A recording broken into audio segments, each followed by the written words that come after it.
Hello everyone, Noctem Zero here, and I'm going to be doing a first impressions on Umbrella Corps, or Resident Evil Umbrella Corps, or Biohazard Umbrella Corps, whichever way it goes.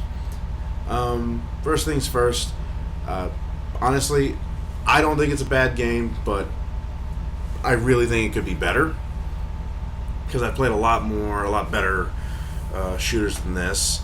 Overwatch is an example. Can't even compare those two.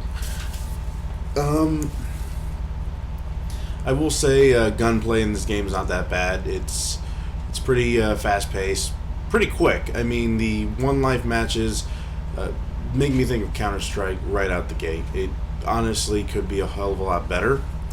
But from what they have, it's not that bad of a game. Level design, I really think they could probably go back to the drawing board and work on a little bit. For example, Raccoon City's entire level, the Raccoon City level itself, it's not that great.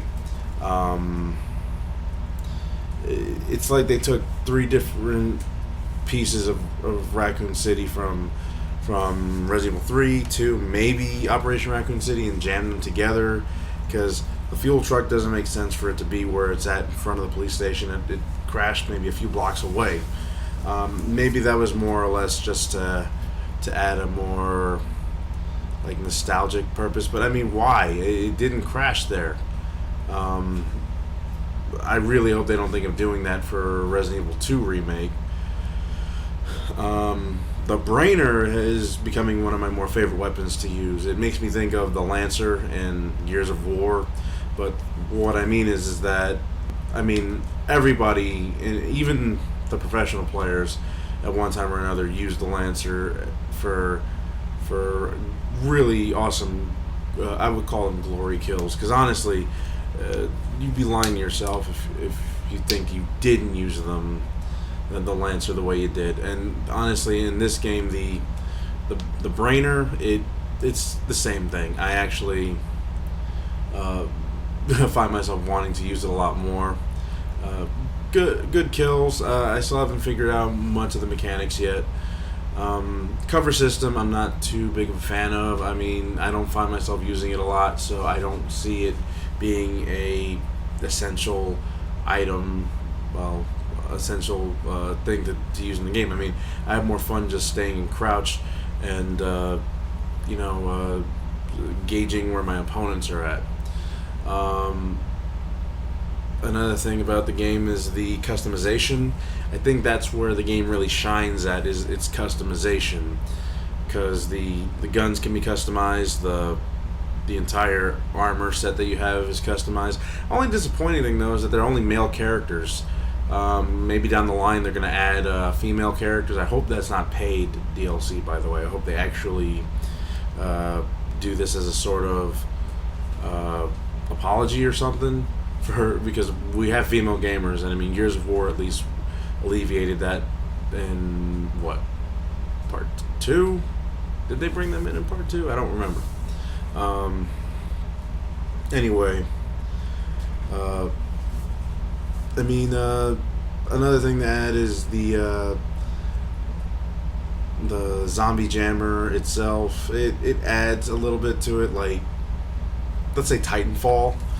Because Titanfall had this whole thing where it was first-person shooter, but it also felt like a MOBA, but at least a MOBA that I could enjoy. Because I'm not too big of a fan of MOBA games, and I only got Smite because my brother begged me to download it.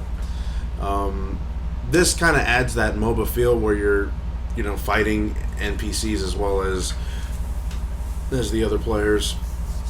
And, I mean, really, once that zombie jammer is destroyed, you're pretty much screwed, because they kill you in a couple of hits. I wanted to say that I really wish that they brought in more familiar enemies than just the standard zombies and the dogs and the Magini and the Ganado. They did not bring in a lot of other creatures that I was hoping for, because I would have loved to have seen the Hunter show up, or a Licker. Honestly, they could add more game modes too. And the thing is, though, they say there are 8 game modes, but I really haven't seen it as a selection, because they have one life missions, and then they have multi-mission scenarios, but that changes round to round, kind of like objectives or something like in Battlefield or something, where you have multiple different things to do at one.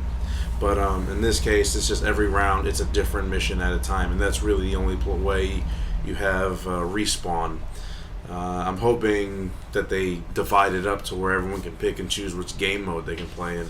But as of right now, it's like you're being forced to play every game mode that's available, and I don't like that. I like being able to pick and choose what game mode I want to try. And they can easily do away with the ones that we're not, too fond of. DNA missions are kind of confusing.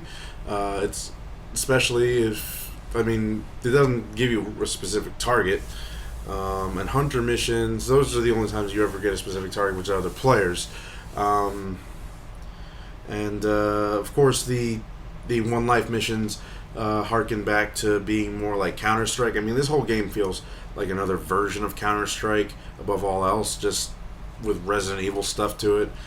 Still fun, just I really think it could have benefited a lot more if it wasn't, I don't know. I hate the camera angle, and that's like my big gripe is I didn't realize how condensed it is until it's like right on you. You don't really have to aim down the sight so much, and when you do, it goes first person. So there's that, I guess. But anyway, I'm gonna let you guys go. So please like, share, and subscribe to my channel. Please check out my Joker as Rorschach videos as well, and I'll see you guys soon.